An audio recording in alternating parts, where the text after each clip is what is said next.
안녕하세요. 형사전문 김서정 변호사입니다. 여러분들 수리남 보셨나요?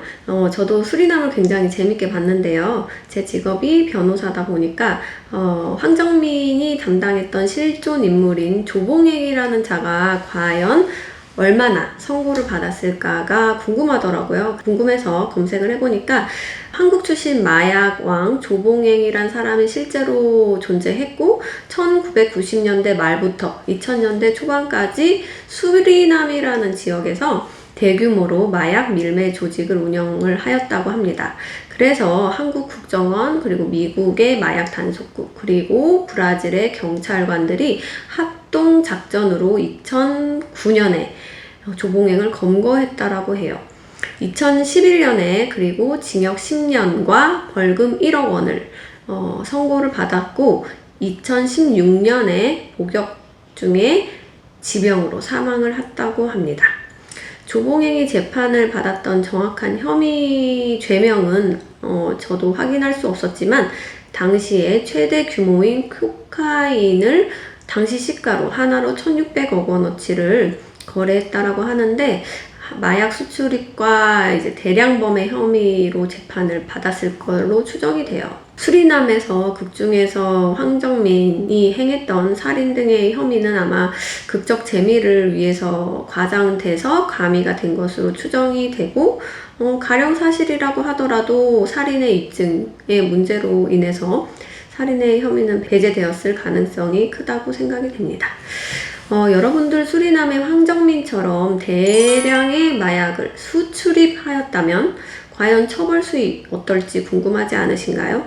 대법원 양형위원회는 마약류에 관한 처벌을 분류를 했어요. 4가지로 분류를 했는데 마약의 투약 소지, 그리고 매매 알선, 그리고 수출입 제조, 그리고 대량범으로 나누어서 처벌의 형량을 규정하고 있습니다. 이 중에서 대량범은 마약류 관리에 관한 법률 위반의 처벌 중에서도 대량의 마약을 취급하는 것은 불특정 다수에게 돌이킬 수 없는 해악을 전파한다라는 점에 비추어 처벌 수위를 가장 높이 규정하고 있어요. 대량범의 양형 기준표 보여드릴게요. 제가 변론했던 마약 사건 중에도 수리남과 유사하게 마약을 수출입해서 한국에 판매한 혐의로 재판을 받았던 의뢰인이 있었어요. 과거 제 유튜브 영상에도 관련된 내용이 아마 있을 텐데요. 이분을 제가 2심에서 변론을 맡게 되었고 해외에서 한국으로 오는 택배를 받았어요. 근데 양이 막 어마무시한 거예요. 저희 의뢰인은 마약 배달을 하기로 한 것은 맞지만 이렇게 대량으로 마치 자기가 수출입 업자처럼 마약을 거래하기로 한 것은 아니었다라고 주장을 해서 저도 이제 그거에 맞춰서 2심 변론을 하였습니다. 그 결과 저희 주장이 받아들여져서 1심에서 인정되었던 대량범의 혐의는 벗었고 또 2심에서 크게 감형을 받을 수 있었어요. 과거에는 한국이 마약 청정국이라고 불리웠는데 이것도 SNS가 발달하면서 평범한 시민들도 마약을 쉽게 구할 수 있다라고 합니다.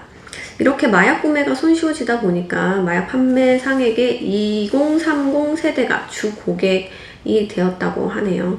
통계를 보면 마약 범죄 자체도 크게 증가를 하고 있고 또 이 중에서 30대 이하가 차지하는 마약 사범의 비중은 10명 중에 6명 가량이 된다고 합니다.